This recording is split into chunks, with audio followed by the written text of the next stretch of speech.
বিশ্বনবীর মোবারক হাত, পবিত্র হাত আমার মাথার চুলের যেই জায়গায় লেগেছে, আমি চাই ওই চুলগুলা নিয়ে আমি আমার কবরের ভিতরে যাব। সাইয়েদনা আবু মাহজুরা রাদিয়াল্লাহু তাআলা আনহু ইন্তেকালের আগের পর্যন্ত মাথার সামনের চুলগুলা কাটে নাই। মাথার সামনের চুল তিনি কাটেন নাই। সুবহানাল্লাহি বিহামদি। কেমন ভালোবাসতেন বিশ্বনবী সাহাবীদেরকে, সাহাবারা কেমন ভালোবাসতেন বিশ্বনবীকে। অষ্টম হিজরিতে হুনাইনের যুদ্ধে রাসূল সাল্লাল্লাহু আলাইহি ওয়াসাল্লাম ফিরে আসতেছেন মদিনায়। পথিমধ্যে বেলাল রাদিয়াল্লাহু তাআলা আনহু আজান দিচ্ছেন। কি দিচ্ছেন? তো পাশে ছিল মুশরিকদের একটা পল্লী, কিছু মুশরিক তরুণ, কিছু অমুসলিম কিশোর, তারা আজানকে ব্যঙ্গ করতেছে। আমাদের বাংলায় মুখ ভেঙ্গানো বলে আর কি। বেলাল রাদিয়াল্লাহু তাআলা আনহু আজান দিচ্ছেন, ওই বাচ্চাগুলো মুশরিক, তো ওরা আজানকে ব্যঙ্গ করতেছে, বিকৃতি করে ওরাও আজান দিচ্ছে। উদ্দেশ্য হচ্ছে আজানকে নিয়ে ঠাট্টা করা। উদ্দেশ্য কি? ঠাট্টা করা। ব্যাপারটা মনে কষ্ট পাওয়ার মতো ব্যাপার না? কিন্তু বিশ্বনবী ওইখানে দেখেন কি খুঁজলেন। বিশ্বনবী খেয়াল করলেন অমুসলিম কিশোরদের মধ্য থেকে একটা কিশোরের গলাটা বড় দরাজ গলা, কণ্ঠটা বড় সুন্দর। খেয়াল করে দেখলেন যে কিছু কিশোর বেলালের আজানকে ব্যঙ্গ করে, বিকৃতি করে, কিন্তু একজনের কণ্ঠ দেখতে পাচ্ছেন না এত দূরে, কিন্তু কণ্ঠটা বড় সুন্দর, দরাজ গলা। বিশ্বনবী সাহাবীদেরকে বললেন, ধরো এগুলারে, ধরো। সবগুলারে ধরে বিশ্বনবীর সামনে আনা হলো। ওরা হাঁটু গেড়ে বসলো। বিশ্বনবী বললেন, তোমাদের মধ্যে কে যেন ব্যঙ্গ করে আজান দিচ্ছিল, তার গলাটা বড় উঁচু, গলার বেসটা বড় মজবুত, মেলোডিয়াস, সুমধুর কণ্ঠ। কে? আবু মাহজুরা বলে, আমার বন্ধুরা সবাই আমার দিকে আঙ্গুল দেখায়, আমি পড়ে গেছি বিপদে। রাসূল সাল্লাল্লাহু আলাইহি ওয়াসাল্লাম বাকি অমুসলিম তরুণদেরকে ছেড়ে দিলেন, বললেন তোমরা যাও। এবার আবু মাহজুরারে পাইছে। আবু মাহজুরার চুলের মধ্যে হাত দিলেন বিশ্বনবী, মাথায় হাত দিয়ে বললেন, এবার আজান দাও দেখি। আবু মাহজুরা বলে, আমি তো আজান দিতে জানি না, কারণ আমি তো বেলালেরটা শুইনা দিছি, আমার তো মুখস্থ নাই, আমি তো আজান দিতে জানি না। বিশ্বনবী বললেন, জানো না? তাহলে আসো, আমি তোমারে শিখাই দেই। সুবহানাল্লাহ পড়ে। আবু মাহজুরা হাঁটু গেড়ে বসে, বিশ্বনবীর মোবারক হাত আবু মাহজুরার চুলের মধ্যে। বিশ্বনবী আজানের মুআল্লিম আবু মাহজুরাকে বলতেছে, ঠিক আছে তোমারে শিখাই দিচ্ছি, আমি যা যা বলবো আমার সাথে সাথে বলো, পারবা? আবু মাহজুরা বলে, পারবো। বিশ্বনবী আজান দিচ্ছেন, মাথায় হাত দিয়ে আল্লাহু আকবার, আল্লাহু আকবার। আবু মাহজুরা এই বাক্যটা পড়লেন। বিশ্বনবী দ্বিতীয় বাক্য পড়তে আরম্ভ করলেন, আল্লাহু আকবার,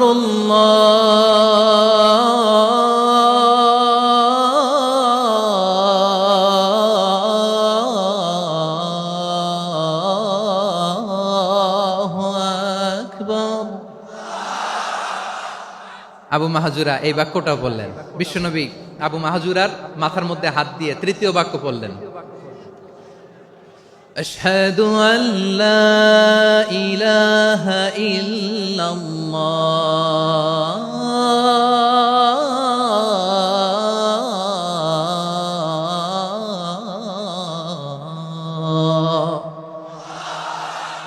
আবু মাহজুরা তৃতীয় বাক্য পড়লেন। বিশ্বনবী একটা বাক্য পরে আবু মাহজুরা পরে, বিশ্বনবী পরে আবু মাহজুরা পরে। আবু মাহজুরা কিন্তু অমুসলিম, মুশরিক। আবু মাহজুরা বলে, এক একটা বাক্য পড়ি আমার কলিজাটা গলে ঠান্ডা হয়ে যায়।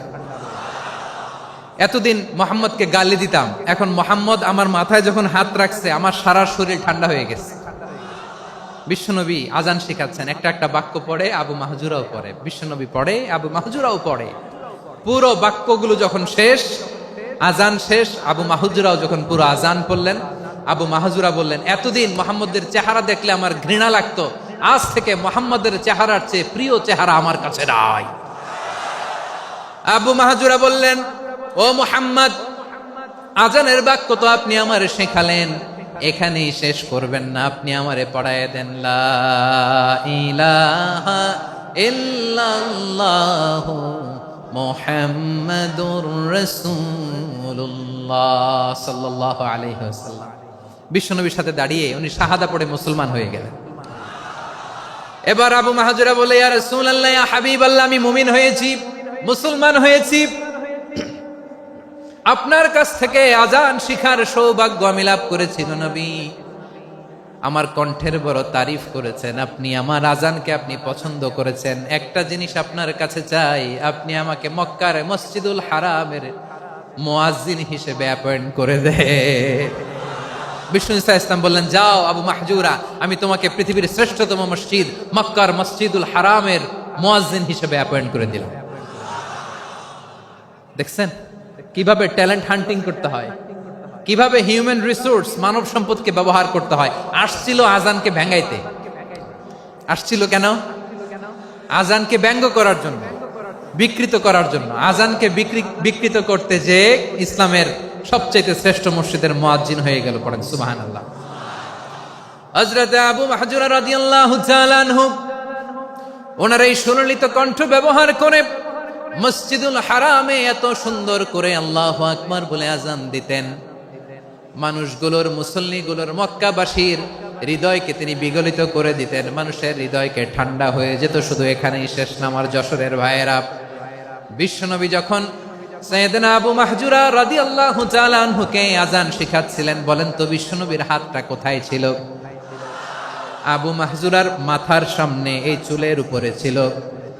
আবু মাহজুরা ওই স্মৃতিটাকে ধারণ করবার জন্য, ওই স্মৃতিকে বহন করার জন্য বিশ্বনবীর মোবারক হাত আবু মাহজুরার কপালের চুলের যেই জায়গায় লেগেছে, মৃত্যুর আগের দিন পর্যন্ত আবু মাহজুরা মাথার ওই চুলে কোনোদিন ছুরি আর কামার লাগায় নাই, সেখানে কেচি লাগায় নাই, চুলের মধ্যে খুর লাগায় নাই। আবু মাহজুরা ডান দিকের চুল কাটতো, বাম দিকের চুল কাটতো, পেছনের চুল কাটতো, সামনের চুল কাটতো না। আবু মাহজুরা রাদিয়াল্লাহু তাআলা আনহুর সামনের চুলগুলো বড় হতে হতে যখন এত বড় হয়ে যায়, তিনি চুলগুলো পেঁচিয়ে মাথার মধ্যে রাখতেন। তারপরে তিনি পাগড়ি পরতেন। সবাই জিজ্ঞেস করতো, আবু মাহজুরা এটা আবার কেমন স্টাইল? দেখতে তোমার কি বিদঘুটে লাগে? কেমন অড লাগে? কেমন খারাপ দেখা যায়? মক্কায় এমন কোন মানুষ তো দেখি নাই, ডানে চুল কাটে, বায়ে চুল কাটে, পেছনে চুল কাটে, সামনে কাটে না। ওরে আবু মাহজুরা, কেমন দেখা যায় তোমারে? তুমি সামনের চুল কাটো না কেন? আবু মাহজুরা বলে, আমি হাঁটু গেড়ে পেয়ারা নবীর সামনে বসেছিলাম, আমার এই মাথার চুলের মধ্যে মুবারক হাত লাগিয়ে বিশ্বনবী নিজে আমাকে আজানের প্রতিটা বাক্য শিক্ষা দিয়েছেন। বিশ্বনবীর মোবারক হাত, পবিত্র হাত আমার মাথার চুলের যেই জায়গায় লেগেছে, আমি চাই ওই চুলগুলা নিয়ে আমি আমার কবরের ভিতরে যাব। সাইয়েদনা আবু মাহজুরা রাদিয়াল্লাহু তাআলা আনহু ইন্তেকালের আগের পর্যন্ত মাথার সামনের চুলগুলা কাটে নাই। মাথার সামনের চুল তিনি কাটেন নাই। সুবহানাল্লাহি বিহামদি। কেমন ভালোবাসতেন বিশ্বনবী সাহাবীদেরকে, সাহাবারা কেমন ভালোবাসতেন বিশ্বনবীকে। সামনের চুলগুলো বড় হতে হতে এত বড় ছিল, পেঁচিয়ে রেখে পাগড়ি পরতেন, কাটতেন না। নবীর হাত লেগেছিল। সুবহানাল্লাহ পড়েন।